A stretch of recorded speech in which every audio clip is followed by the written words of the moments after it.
Bien-aimés dans le Seigneur Jésus, bienvenue dans notre programme télévisé dans sa présence. Alléluia, nous rendons gloire au Seigneur pour une nouvelle journée et nous le rendons gloire pour ses bénédictions, sa grâce qui nous surabonde.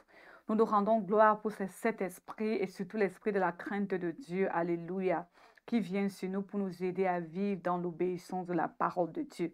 Donc, restez scotchés. Aujourd'hui, nous allons revenir avec un sujet très important. Nous sommes toujours en train de parler dans le thème de la consécration pour la présence de Dieu. Alléluia. Donc, mais toi, tu ne vas pas te consacrer seul. Alléluia. Tu ne vas pas seulement travailler ton salut seul. Alléluia. Mais tu vas être une Myriam de ta génération. Alléluia. Donc, nous revenons avec le thème aujourd'hui. Soyez des Myriam. Alléluia. Soyez des prophètes. Soyez des adoratrices. Laissez-moi dire, soyez des adoratrices prophétiques. Donc, j'ai cherché dans le mot en français. Donc, j'ai trouvé. Soyez des adoratrices prophétiques. Donc, nous allons ensemble détailler pourquoi nous parlons de Myriam aujourd'hui. Alléluia, les mamans. Donc, partagez ces vidéos avec des amis dans vos groupes de famille afin de bénir des vies. C'est comme ça que la parole de Dieu commence à s'étendre. La Bible nous dit que mon peuple meurt par manque de connaissance. Souvent, c'est juste une information que tu as besoin pour débloquer ta carrière, pour débloquer ton mariage, pour débloquer ta vie spirituelle ou financière. Alléluia. Donc, reste scotché. Le devoir de la semaine aujourd'hui sera dans le livre d'Exode, le chapitre 2, verset 3 à 10, 1 Roi, chapitre 11, verset 1 à 2, 1 Pierre, chapitre 3, verset 3 à 4, et le livre de Tite, chapitre 2, verset 3 à 8. Donc, avant que nous n'entrons dans le message, nous allons faire une petite prière.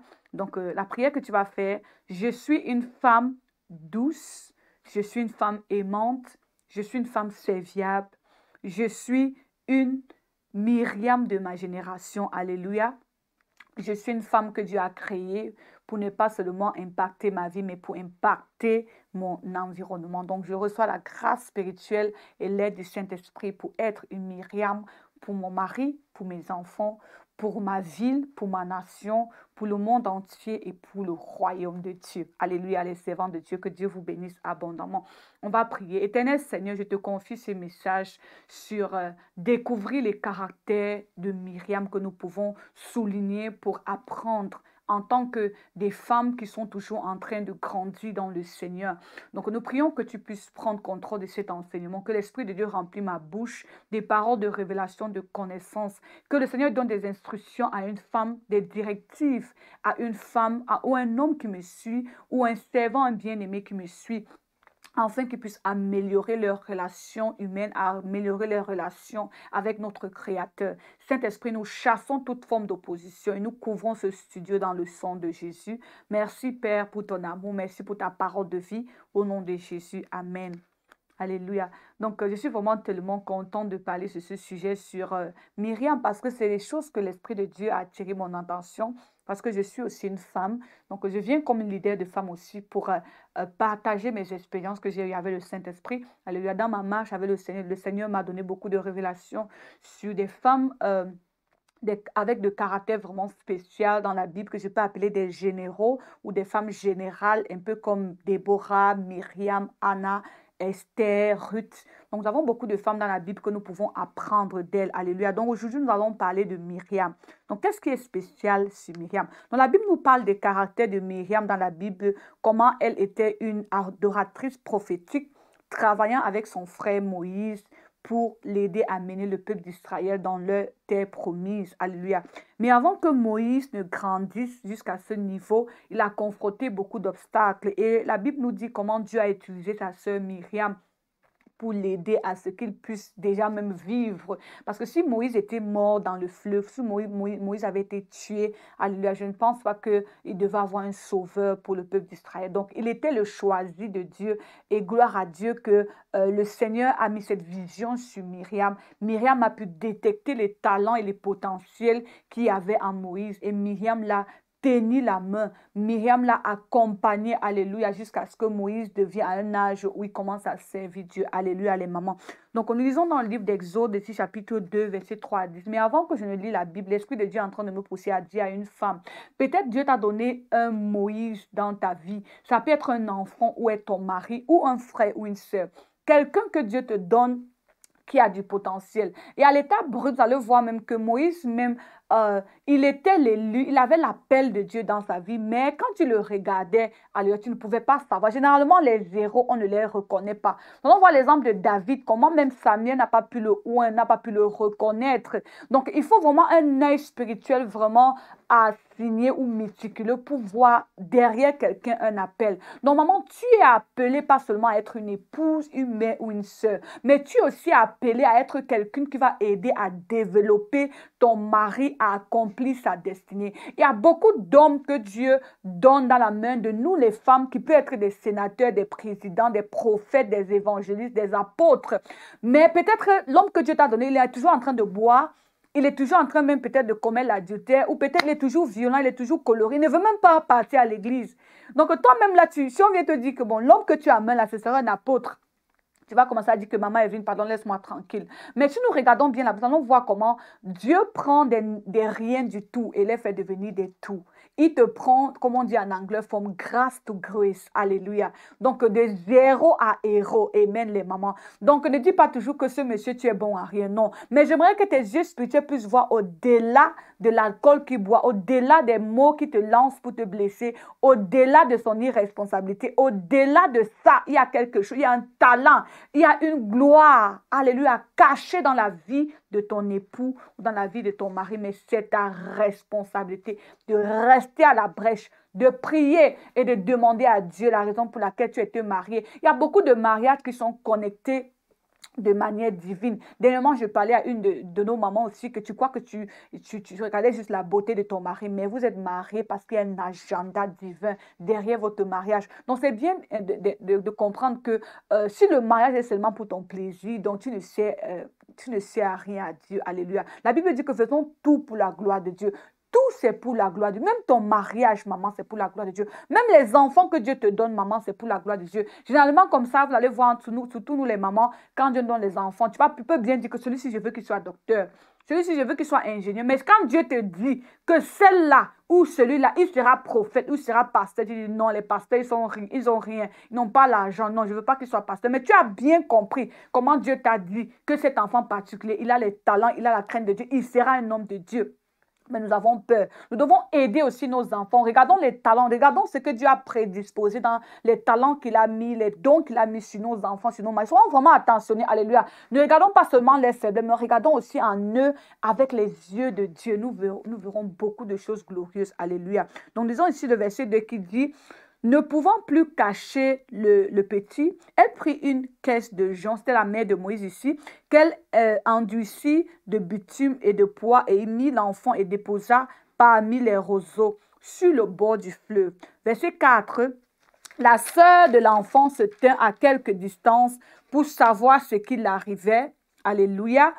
La fille de Pharaon descendit au fleuve pour se baigner et ses compagnes se promenaient le long le fleuve. Elle aperçut la caisse au milieu des roseaux et elle envoya la servante pour la prendre. Verset 6 dit, elle l'ouvrit et vit l'enfant. C'était un petit garçon qui pleurait et elle en eut pitié et elle dit, c'est un enfant hébreu. Verset 7. Alors la sœur de l'enfant, on voit encore la sœur de l'enfant qui apparaît ici, dit à la fille de Pharaon, veux-tu que j'aille te chercher une nourrice parmi des femmes hébreuses pour allaiter cet enfant? Verset 8. Va, lui, répondit la fille de Pharaon. Et la jeune fille alla chercher la mère de l'enfant. Verset 9.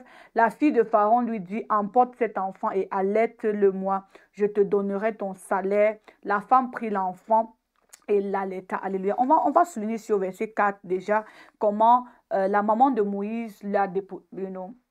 À l'époque, on était en train de vouloir tuer, on tuait les jeunes enfants et particulièrement les garçons juste parce que Pharaon voyait comment le peuple d'Israël se multipliait. Il a compris que si le peuple continue à se multiplier comme ça, ils vont prendre le dessus sur l'Égypte. Donc, il y avait un ordre d'aller tuer tous les jeunes petits garçons. Donc, la Bible nous dit que la maman de Moïse, voyant qu'il était beau, alléluia. Donc, souvent, les mamans qui sont enceintes, souvent demandent au Seigneur, Seigneur, donne-moi la grâce d'avoir un joli bébé. Ce n'est pas mauvais de dire que je veux un beau bébé, alléluia, amen. Donc, la Bible dit qu'à cause de la beauté de Moïse, même que sa maman ne l'a pas jeté, n'a pas laissé qu'on le tue. Alléluia, amen. Donc, la maman maintenant le met dans un panier et la maman avait fini son assignment. C'est maintenant la sœur Ici, nous parlons de Myriam, la sœur de Moïse. Elle le dépose, quand la maman a déposé sur le fleuve, la sœur n'est pas partie. Elle pouvait seulement dire que, ok, il est déjà dans le fleuve, ça veut dire qu'il est en sécurité. Non. La Bible nous dit qu'elle le regardait. On va lire verset 4.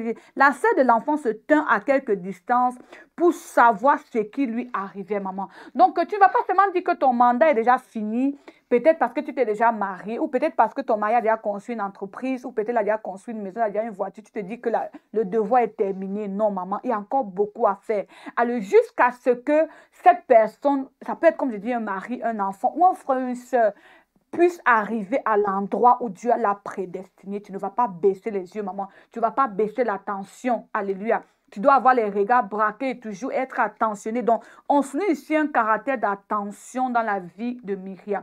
Donc, je conseille aux mamans d'être vraiment attentionnées.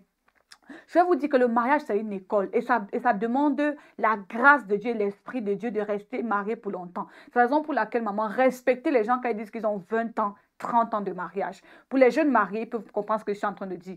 Quand vous voyez quelqu'un qui te dit qu'il a déjà 15 ans, 20 ans, 30 ans, 35 ans de mariage, il faut respecter ce couple-là. Alléluia. Donc, parce que le mariage, ça a les hauts et les bas.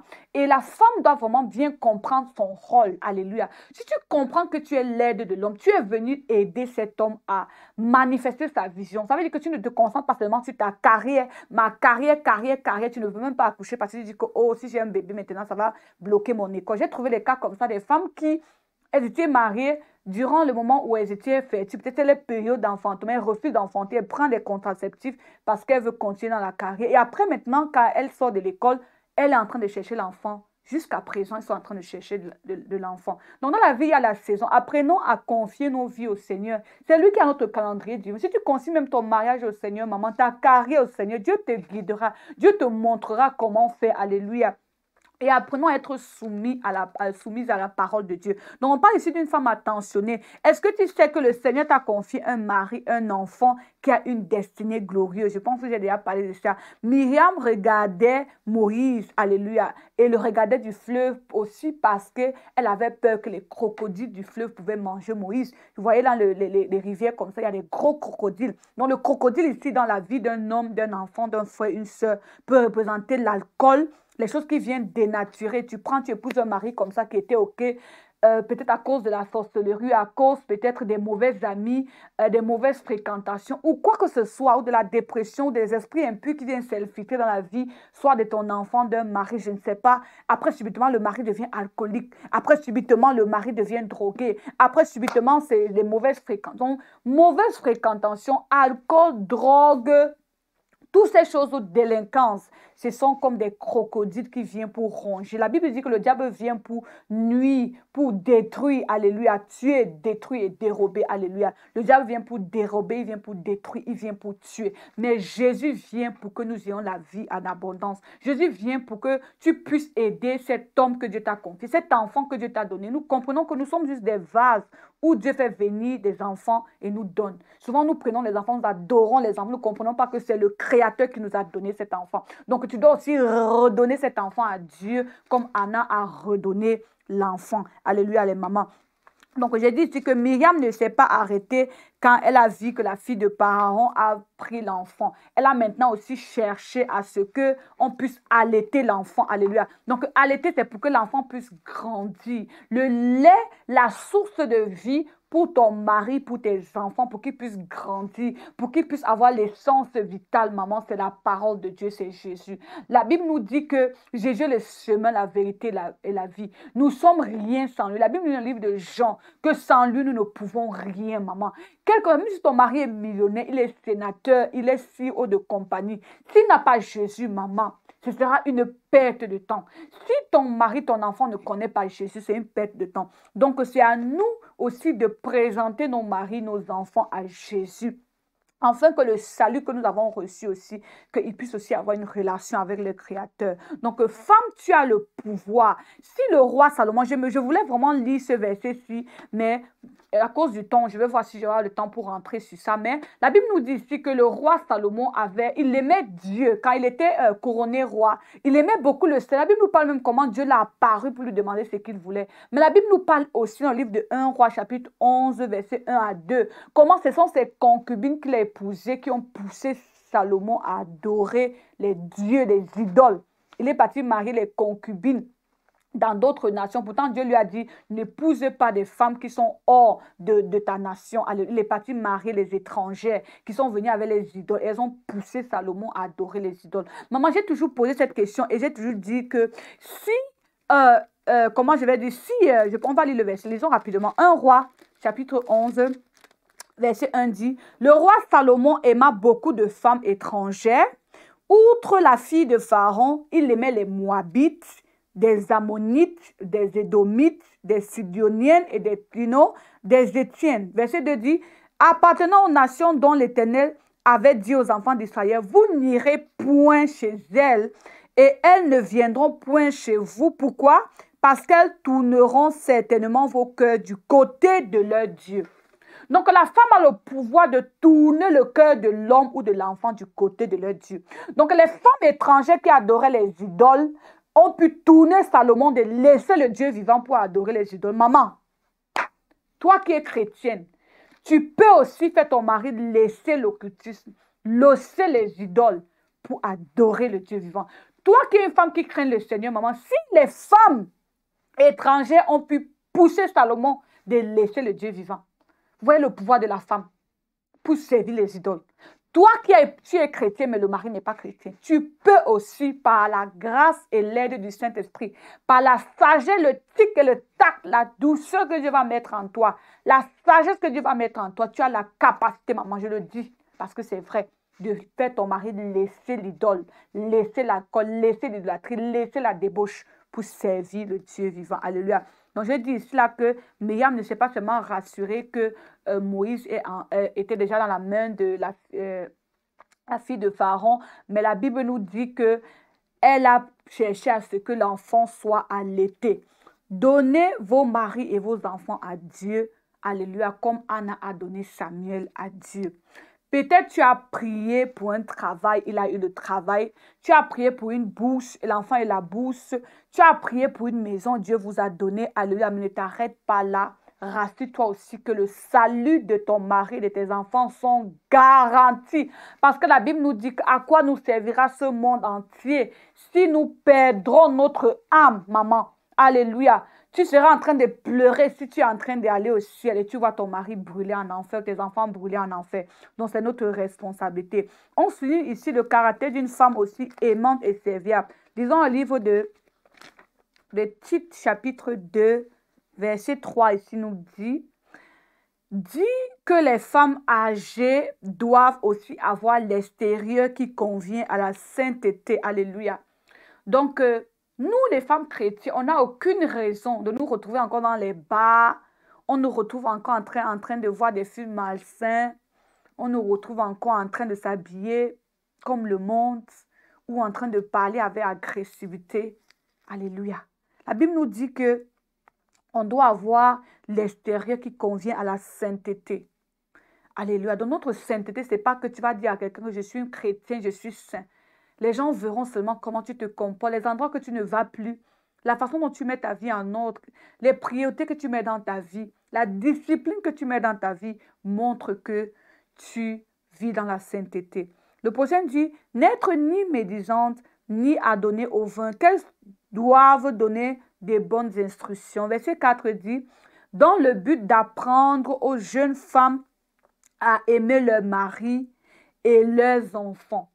Alléluia. Dieu veut que tu aimes ton mari. C'est l'amour pour ton mari qui va permettre que tu le pardonnes erreur après erreur, maman. Alléluia. J'ai toujours dit que le secret du mariage, c'est le pardon. Il y a 3 choses. Pardon, patience et amour en abondance. Parce que c'est l'amour qui fait que tu vas l'aimer, mais au-delà de ses faiblesses. C'est l'amour de Dieu qui va permettre que tu vas être patiente dans ses faiblesses, que tu vas toujours avoir espoir qu'un jour, le Seigneur prendra soin de ce côté où il est encore en train d'affaiblir. Alléluia, les mamans.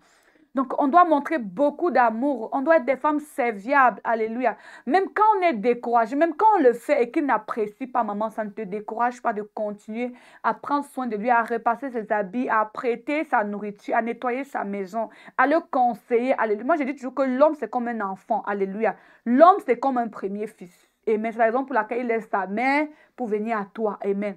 Donc, les conseils que tu as besoin de donner à un enfant aussi, il faut donner à ton mari. Trouve seulement le bon moment. Il faut seulement savoir aussi comment parler. Allez, on lit ce verset qui dit, verset 4 qui dit, dans le but d'apprendre aux jeunes femmes à aimer leur mari et leurs enfants. Verset 5, à être retenues, à être chastes, à être des femmes fidèles. Alléluia. Si ton mari sort dehors, ce n'est pas la raison pour laquelle tu dois aussi sortir, maman. Alléluia. Mais c'est à cause de ta sainteté que ton mari va abandonner le dehors. C'est à cause de ta façon de te comporter qu'un jour, le Seigneur va l'ouvrir les yeux. Il va comprendre que ce qu'il faisait, c'était une perte de temps. Il va revenir à toi, maman, et ce sera la victoire. Tu pourras maintenant aussi prêcher, parler. Je vois beaucoup de pasteurs qui tiennent des témoignages, comment le mari sortait, mais elle est restée persévérante dans la prière. Et un beau jour, maman, il y a le jour de la délivrance, Dieu a rencontré cet homme, il a complètement changé. Aujourd'hui, l'homme devient un homme de Dieu, un pasteur. Quelle est ton histoire, maman? Pourquoi tu ne laisses pas Dieu écrire ton histoire? Pourquoi tu veux abandonner ton foyer? Pourquoi tu veux divorcer ton mari? Pourquoi tu veux négliger tes enfants? Alléluia, les mamans. Donc, sachons aussi endurer dans les temps difficiles. C'est après la victoire aussi que Dieu peut nous utiliser parce que nous avons maintenant des secrets, nous avons maintenant aussi des choses à pouvoir partager parce que nous sommes passés par ces expériences. Donc maintenant, on dit que dans le but d'apprendre aux jeunes femmes à aimer leur mari et les enfants, mais c'est à être retenues chastes, occupées aux soins domestiques, bonnes, soumises à leur mari, afin que la parole de Dieu ne soit pas blasphémée. Verset 6 dit, exhorte de même des jeunes femmes à être modérées, maman. Modérée, ça veut dire que tu es modérée. Ce n'est pas tout qu'il faut faire les problèmes dans ton foyer. Tu montres un caractère de douceur, de calme. C'est OK.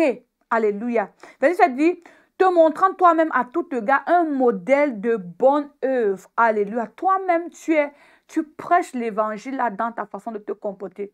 Ou tu as toutes les raisons de ne pas le parler, mais tu continues à le parler. Ou tu as toutes les raisons de ne plus rien faire, mais tu continues toujours à être serviable, à être gentil. Alléluia. À être disponible. Alléluia, les mamans.